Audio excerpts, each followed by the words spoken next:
BNP Paribas Wealth Management is proud to partner with the entrepreneurs on Monocle Radio. Confronted by complexity, you need a financial partner you can trust that will protect your assets and strive to meet your expectations. BNP Paribas Wealth Management is the bank for entrepreneurs in a changing world. Head to wealthmanagement.bnp Paribas now for guidance on starting your journey.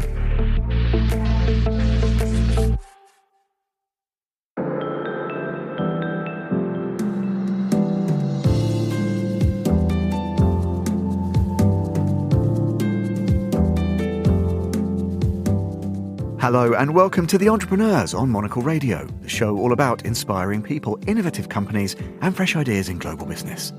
On today's programme, we meet the CEO of the #1 private bank in the Eurozone to hear how they help clients navigate uncertain and choppy waters in order to achieve their financial goals. There are a lot of similarities, in fact, with managing a company and sailing. You need to have a good boat, you need to have a good skipper, you need to know exactly where you want to go. And this is why I really also enjoy sailing, because I find a lot of similarities in my professional job. This is The Entrepreneurs with me, Tom Edwards.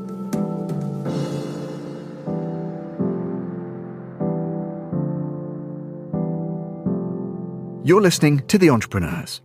Vincent Lecomte is the CEO of BNP Paribas Wealth Management, a leading and trusted European financial institution providing tailored solutions to entrepreneurs, high-net-worth individuals and families in dozens of countries.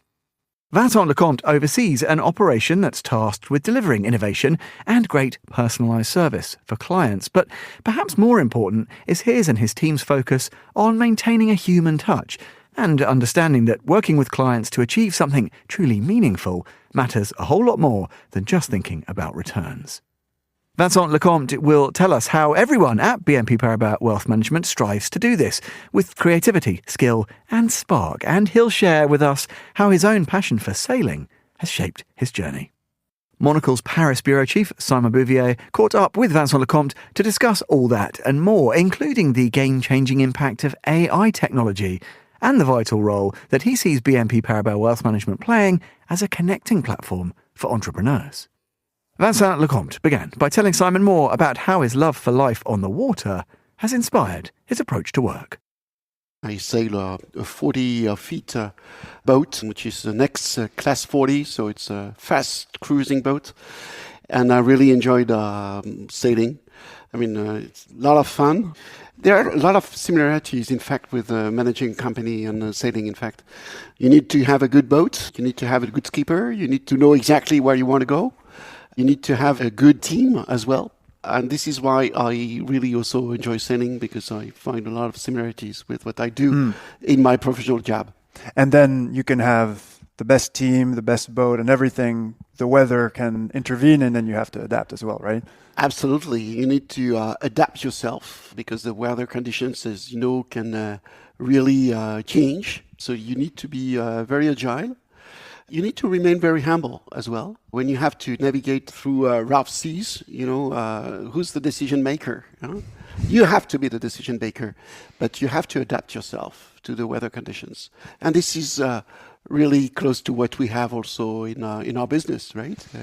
Right. So tell us a little bit about your personal trajectory as an entrepreneur, as a business leader. How did you come to lead BNP Paribas Wealth Management? What brought you to that point?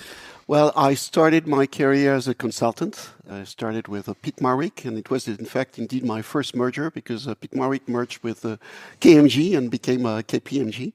A great experience. And then I joined another consulting firm, Accenture, and I was specialized in the asset management business, and banking business, custody business, and I joined one of my clients. That was a starting point. So I joined Paribas at that time, before we merged with BNP and Paribas. And I had the great opportunity to participate to the acquisition of JP Morgan's clear and custody business in Europe back in 1995. And that was really the starting point of BNP Paribas Security Services business, which is now one of the top leaders worldwide. I had the privilege to be part of this story. We like to be entrepreneurs as well, in BNP Paribas Wealth. So I worked for this business during 5 years. I was appointed the head of our business in Germany. Germany has a special story for me. I spent overall 10 years physically in Germany. So I can speak a little bit German. And I know quite well how the Mittelstand, the famous Mittelstand, is made of. And it's very inspiring for the other economies as well. Back to my trajectory. So then I joined another business, the asset management business, as chief operating officer. So being in charge of all the support functions, also part of the distribution. And then I joined another company, which is called Consors, which is one of the top leader in Germany in terms of online brokerage. So I discovered a totally different world, internet-driven, 99% of the revenues generated through internet data. That was back in 2005 and quite inspiring as an experience. And it's fascinating that in your journey so far, you've had this kind of conjunction of two expertises of being part of all of these mergers of these major international companies. And then you got in on the ground floor when all of these data-driven kind of internet-first economic models started to emerge. I feel like now in this space of wealth management, there is a bit of a confluence of these two factors as well, right? When I joined wealth management back in 2010, I remember I asked a few questions regarding digital. We were already providing digital solutions at that time. But since then, the world has changed totally. Digital is a clear enabler to support the relationship. Of course, the relationship manager remains at the very center of the client relationship. But all the client experience is being enriched with expertise, digital, to be even faster, more efficient, more time to market vis-a-vis the client. So that's a true revolution that we've been experiencing for the past 15 years. And of course, the COVID has played a major role to further accelerate this trend. But digital is really essential in our business. And taking a step back from these kind of more recent advances in technology and how they tie into your core activity, if we kind of zoom back out to the fundamentals, how would you describe kind of the core of what it means to do what you do every day?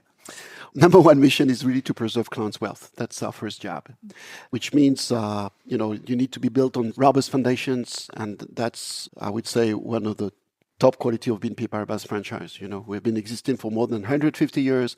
Our business is well diversified in terms of business mix, clientele, geographies, and that helps to go through the various economic cycles. So that's the number one. Number two is, of course, to help our clients to transfer their wealth. And there will be a massive intergenerational transmission in the years to come. I think the figure is around $20 trillion that is going to be transmitted in the years to come. And so that's really our second job. And our third job, of course, is to help our clients to achieve their goals. They are entrepreneurs, they are families, so you need to understand their objectives, how they are structured themselves, the goals they want to achieve. And then, of course, you need to bring all the expertise, and not only from the wealth management business, but from the bank. Because, they are entrepreneurs and they have only one life. They have one personal life and one professional life, but it's the same one. And you need to be able to meet all their goals.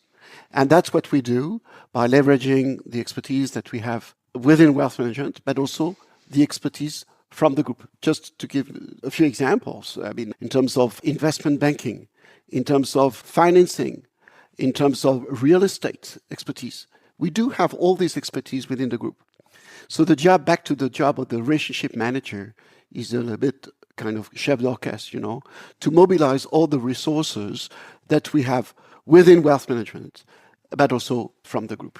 And, to your point, this dual mission of helping your clients achieve their goals, but also help with this massive kind of transfer of wealth from one generation to the next generation might not have the same objectives of what they want their money to do than the previous generation. And so how are you thinking about this? Not just the kind of macro trend, but also on the micro level. How do you manage these transitions within specific, obviously without going into particular clients, but how do you think about that? I mean, first of all, I would like to maybe step back a little bit because we serve entrepreneurs across the world, and it's the wealth pool is getting bigger everywhere. In the US, which is still the largest pool, but also in Asia, which is even growing at a faster pace, and Europe. Europe being for us a home country. That's very important to have that in mind because, as you said, I mean, the next geners are also to ensure sustainability for all the wealth that has been created for quite some time. And we consider ourselves not only as a pure wealth manager, but as a connecting platform among generations and among various communities. So we started, for instance, our next Genus sessions back 20 years ago. We have 3 global sessions, one in Hong Kong, one in Paris, one in Roma, with specific objectives to help next Genus, and usually there are 50 or 60 next Genus who attend this type of session, first of all, to get connected among themselves, but also to share expertise with ourselves, with their peers, on specific items. For instance, in Roma, we partner with Villa Medici, and we have a specific theme, which is how can we generate impact through art? So during this session, the 50 next geners are going to work together on this specific thing. So we really consider ourselves, as I said, as a true enabler to support next geners. And then you can, of course, discuss about wealth transmission. You can, depending on the objectives. You said the objectives can be, or the expectations can be different. Yes and no. Because some of them have, I would say, quite traditional aspiration. Some others have totally different aspirations. So number one objective for us is to listen to them. Of course, impact or sustainability have been of a greater importance, but it's not the only one.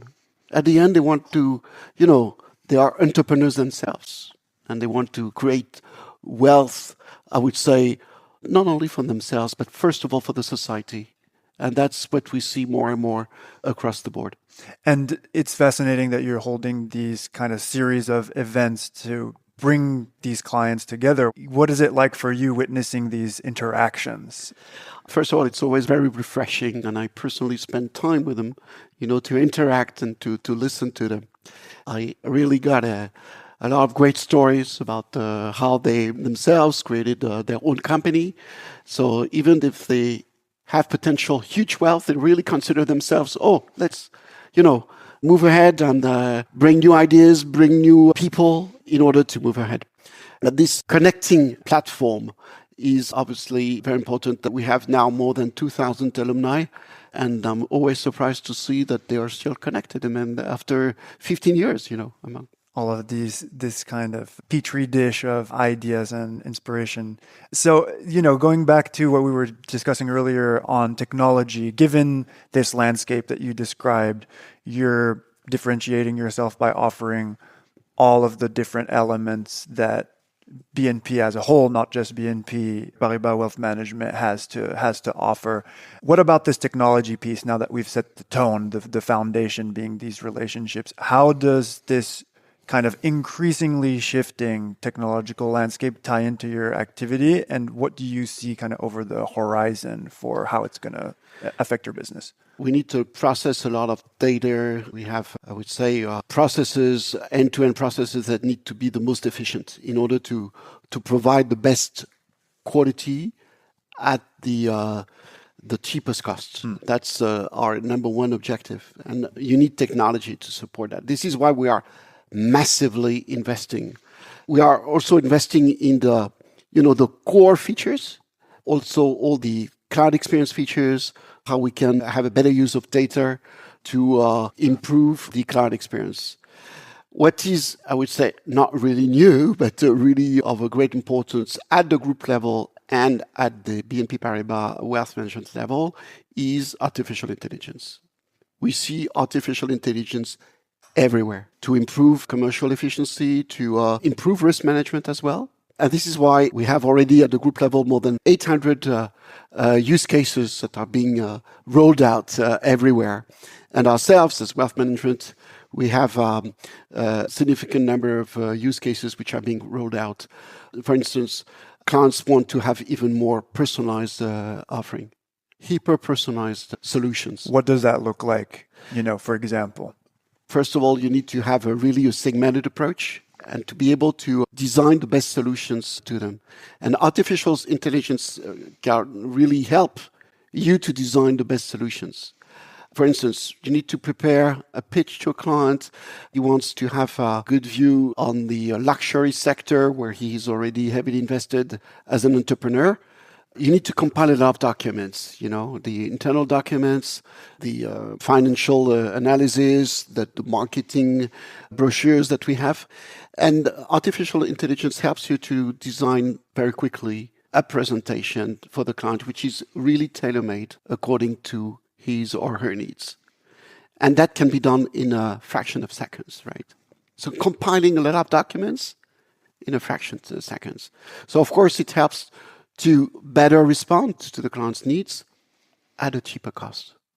And are you thinking about also creating a tool that your clients will be able to interact with directly? Or is that's kind of how a lot of businesses are thinking about artificial intelligence, but seeing as relationships are at the core of what you do, I think for some people they might think, okay, well, which is it? Is it the relationship with the relationship manager, or do I have a chat bot that I can ask my questions to that's tied into all of the expertise of the bank? Is it both at the same time? How do you see that? Again, the relationship manager is at the very center of the client relationship. Yes, we are rolling out chatbots for simple questions to help the client to get even quicker answers. But at the end, in our business, in the wealth management business, the human touch remains essential. It's all about trust. You need to know the family. We've been serving families for more than 3 or 4 generations. That cannot be translated into a digital tool, I personally spend a lot of time in Hong Kong, Singapore, Germany, or everywhere where we have our presence to listen to clients. And that's the very first thing that we have to do. Of course, artificial intelligence can help and will be a clear game changer in the years to come, but that will never replace the human touch. Of course. And you mentioned all of these conversations that you've had with your clients, and that sustainability over the past few years has grown into something that is a priority for investment. What is your approach at BNP Paribas Wealth Management when it comes to assessing what is truly sustainable? Because everybody, of course, claims to be, but then actually doing the legwork to find out this is the best option for what you're looking for, it is a huge endeavor. How do you kind of break it down? Right. Well, first of all, at the group level, we have taken a really strong commitment to support sustainability. That's a very strong commitment that we have. And of course, all the businesses across the board have implemented a strategy to support the global commitment that we have. We've been developing sustainability for more than 10 years. We have developed our own methodology for more than 10 years based on internal covers. Of course, now regulation has taken a greater role, especially in the EU, with clear guidelines that you need to, of course, to meet. But in addition to what you have to do from a regulatory perspective, we help our clients to better, first of all, to understand really what they want to achieve. That's what really their sustainable profile, if I may say so, right? That's the very first step. And then we have all the components in terms of solutions to meet what they expect based on this robust methodology that we have been developing for 10 years. And then you have also to report in a very transparent, in a very efficient manner to the client what you've been doing. I think transparency is absolutely key, and it's a never-ending story. And so, we're at the start of 2025. When it comes to new products, when it comes to what you're thinking about, your big launches in the year ahead and what you're keeping an eye on, what can you tell us about what's in store? Well, number one, we need to keep on capturing growth. Globally, I said earlier that this market is growing. We are taking market shares in Europe and in Asia. Europe, again, is our home country. We have very strong positions in Germany, where we just announced the acquisition of HSBC private banking business. And we're going to join the first league with this acquisition in Germany. France, of course, Italy, Switzerland, Belgium, the Netherlands. They are very important to us. And Asia, of course, is very important in our strategy. Hong Kong. We have been in Asia for more than 150 years. I said earlier that we have been serving these clients for 3 or 4 generations.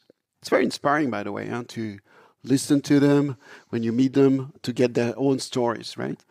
So number one objective is to keep on capturing growth, knowing that all these clients, they want stability. They expect from us to provide this sustainability and stability in the long run. Long-term commitment is absolutely key in our business. The bank has been very stable. Our teams are very stable. The management of our business has been very stable as well. You've been in charge for over 10 years, right? More than 10 years, right? And it really matters because, first of all, I've known a lot of clients since I joined and keep on meeting them on a regular basis. Of course, we cannot meet all the clients across the board, but it's very important to always be in contact with them because they are the real bosses, Right. So, yes, number one is to keep on growing in a very disciplined and in a very rigorous manner. We don't want to buy market shares. We want to, first of all, to be seen in all markets we will operate, to be seen as the reference player for our clients. That they believe that our expertise is strong, our teams are strong, they are reliable, based on robust foundations and true compliant foundations. That's very important. Of course, there is a lot of uncertainty in this world. Geopolitics, markets, interest rates. We need to help our clients to navigate through these choppy waters, back to the comparison with sailing and yes, the weather conditions are very uncertain. As we do have a very robust boat, we believe that we can support our clients in the long run, right? To help them achieving their goals. That's our primary mission. So that's our number 2 objective, to help our clients achieving their goals in this very uncertain environment. And third, of course, is to keep on investing in our people. And, we set up our Wealth Management University internally to make sure that all the people have always the best skills, knowing that it's changing. What's the most in-demand course at this Wealth Management University? Artificial intelligence. Surprise, surprise. How is it going to help them? Sometimes it can be a little bit frightening, But we need to remain very humble, because you need to know really the potential of all these tools. Yes, keep on investing in technology with one goal, to improve client satisfaction. That's, my barometer, if I can use this comparison again with the weather conditions, right? It's really what drives us. This is why we've been quite successful for the past 10 years, growing our franchise in all the regions where we're in. You mentioned bringing together these next-gen events. What else are you working on to foster these relationships? We consider ourselves as a true connecting platform. I mentioned the next-geners, but I could mention also what we do for family offices. They have the same objectives and the same challenge, and they want to share experiences among themselves. And this is why we have global editions where we gather a lot of family offices, and we have also some regional editions in Asia, in Europe, in some countries, to enable them to connect and also to share inspiring stories with entrepreneurs or private equity firms or artists as well. That's what we do. And it's amazing to see how they can also afterwards develop business among themselves using our platform again. Another example, that BNP Paribas is very famous for tennis, and we have a lot of events across the board, and one of them probably not only the most famous one, but is the French Open. During the French Open, we welcome more than 1,000 clients. They come from all over the world. And the opportunity is not only to watch tennis, but also to gather in small groups, to exchange ideas. Again, it's always the same concept, to help clients who are entrepreneurs to get also stories from others and to develop or to enable them to develop their own business.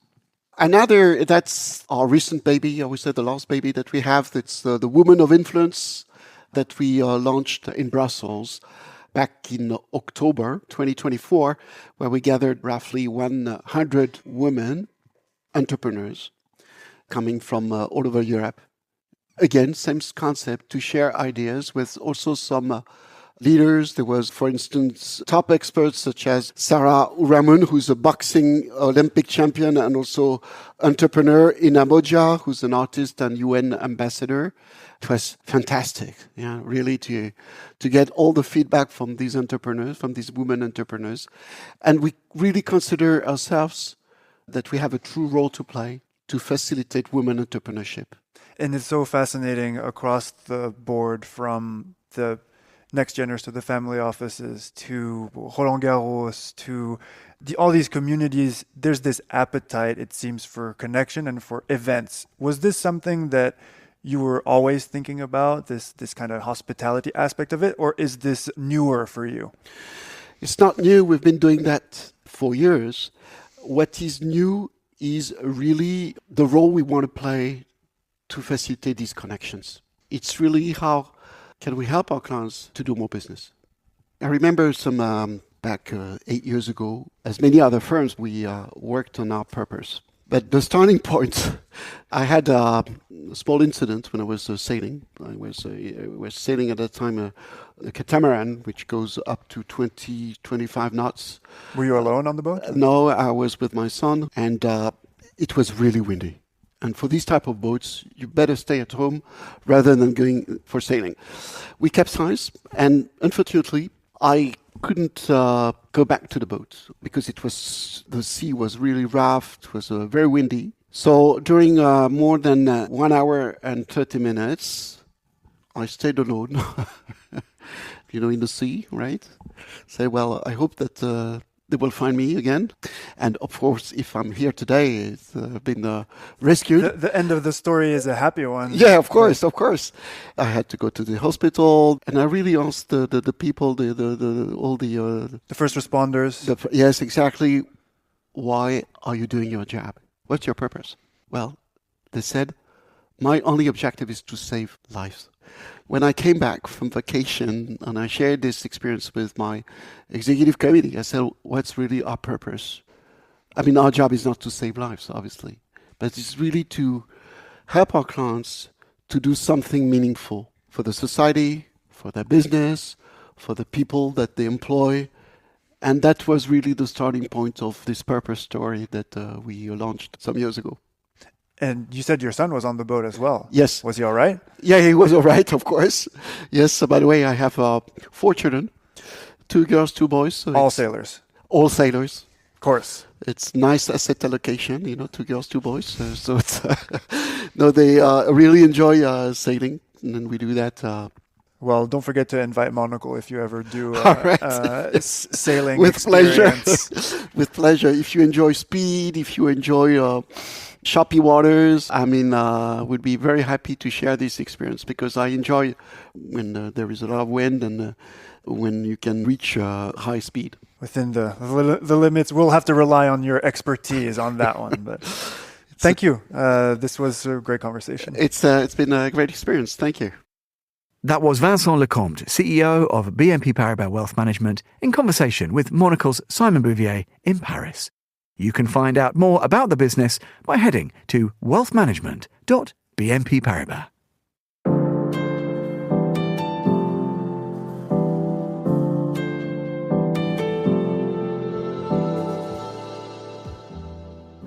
And that's all for this episode of The Entrepreneurs. We'll be back at the same time next week. Do look out for Eureka, available every Friday.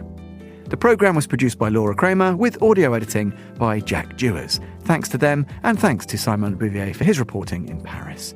You can listen again and find out more about the show at monocle.com. That's where you can subscribe to Monocle magazine and read more about better businesses every month. If you want to get in touch with us, do email Laura on lrk@monocle.com. This is The Entrepreneurs. I'm Tom Edwards. Thanks for listening.